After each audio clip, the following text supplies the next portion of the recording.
If Allah is the same God that revealed the Torah to Moses, as the Quran asserts, then why is it that the story of the creation in the Quran is very different from and incompatible with that of the original in the Bible? Will you please explain these strange contradictions? As you well know, and as our audience is also becoming aware of, that the Quranic versions of the biblical events are totally out of synchronous in time and space with their originals in the Bible. Muhammad had actually no idea where and when these events occurred, and invariably got them all mixed and jumbled up, as he did with the biblical characters also. His knowledge and understanding of the biblical creation story suffered just as badly as all the others, as shown repeatedly in his Quran. Let me elaborate. In the Bible, God clearly indicates that the universe and all living things were created in 6 days, as in Genesis 1:1-31. The Bible describes the creation step by step, day by day, in beautiful detail. Nothing like this is explained in the Quran. As usual, the Quran has no details, no rhyme, no rhythm, and no beauty. The Quran, which is allegedly the word of the all-knowing Allah, is remarkably uncertain about the number of days of the creation. Al-Sajdah 32.4. It is Allah who has created the heavens and the earth and all between them in 6 days and is firmly established on the throne. Al-Fusilat 41.9. Say, is it that ye deny him who created the earth in 2 days? He set on the earth mountains standing firm high above it, and bestowed blessings on the earth and measured therein all things to give them nourishment in due proportion in 4 days, in accordance with those who seek sustenance. So he completed them as 7 firmaments in 2 days, and he assigned to each heaven its duty and command. If we add all the days of creation above, we come to 8 days. Moreover, the Bible mentions only 1 firmament and not 7. How is it possible to imply that the angel Gabriel, the messenger of Allah, lied and deceived Muhammad regarding these primal subjects? In fact, it is easier and infinitely more logical to come to the conclusion that it was Muhammad who actually revealed all these verses of the Quran, but cleverly projected them into the mouth of the unsuspecting Allah to make them sanctified, than to accept that both Allah and Gabriel were misinforming and misleading Muhammad. Al-Qaf 50.38. We created the heavens and the earth and all between them in 6 days, nor did any sense of weariness touch us. It was beyond Muhammad's intellect and comprehension to understand the Hebrew concept of a day of rest, the Sabbath. He misunderstood it to mean that God rested out of weariness or tiredness.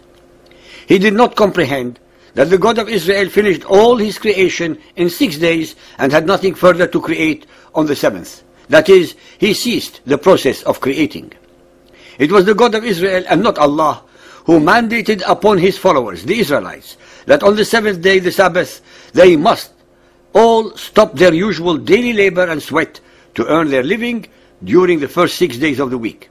Instead, God made the Sabbath a holy day, a day of rest, a day of cessation of all labor, so that humanity could enjoy each other's company, especially their families and friends, and admire the wonders of his creation.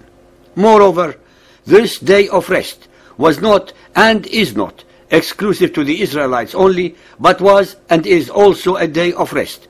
That is, no labor being done for their servants, the strangers amongst them, or their animals, and all their lands, no tilling. This very simple, incredibly merciful, compassionate, and historically, culturally, and theologically unique and revolutionary concept was truly beyond Muhammad's intellect and moral grasp and comprehension. Because of Muhammad's utter failure to understand this sublime concept, there is no provision for a day of rest for his Muhammadan Muslim followers. Friday, the Jum'ah, is not a day of rest for the followers of Muhammad, but a day when they are instructed to attend noon prayers. According to some other Muhammadan traditions, Allah created the earth on Saturday, the hills on Sunday, the trees on Monday, and unpleasant things on Tuesday, the light on Wednesday, the beasts on Thursday, and Adam, who was the last of creation, was created after the time of afternoon prayers on Friday. Our listeners should be made aware that these alleged traditions were invented like thousands of others over a period of almost 300 years after the death of Muhammad and have absolutely nothing to do with facts or reality, especially since neither Muhammad nor his pagan Arab tribe, the Quraysh, had any knowledge of previous revelations such as the Bible. Moreover, if these traditions were true, then on which day were the sun, moon, stars, and the remainder of the cosmos created? They are missing in the above list.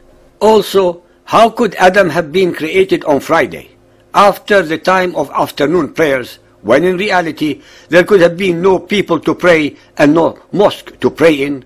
After all, Adam and Eve only started copulating after the seventh day of creation and after their expulsion from the Garden of Eden. Throughout their history and unto today, the first day of the Muhammadan Muslim week is called Ahad, which is from the Hebrew root Ehad, meaning first or one.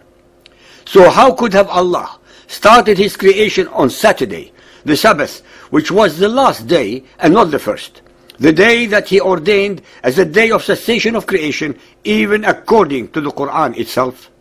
As usual with Muhammad and Islam, their own words from their own mouth, whether from the Quran, Hadith, or their alleged traditions, expose their mendacity, irreverence, stupidity, ignorance, irrelevance, and total lack of authenticity. Once more, our listeners, so-called believers and or unbelievers, have a lot to digest, think about, and evaluate regarding the veracity or lack thereof, the alleged divine origin of the Quran.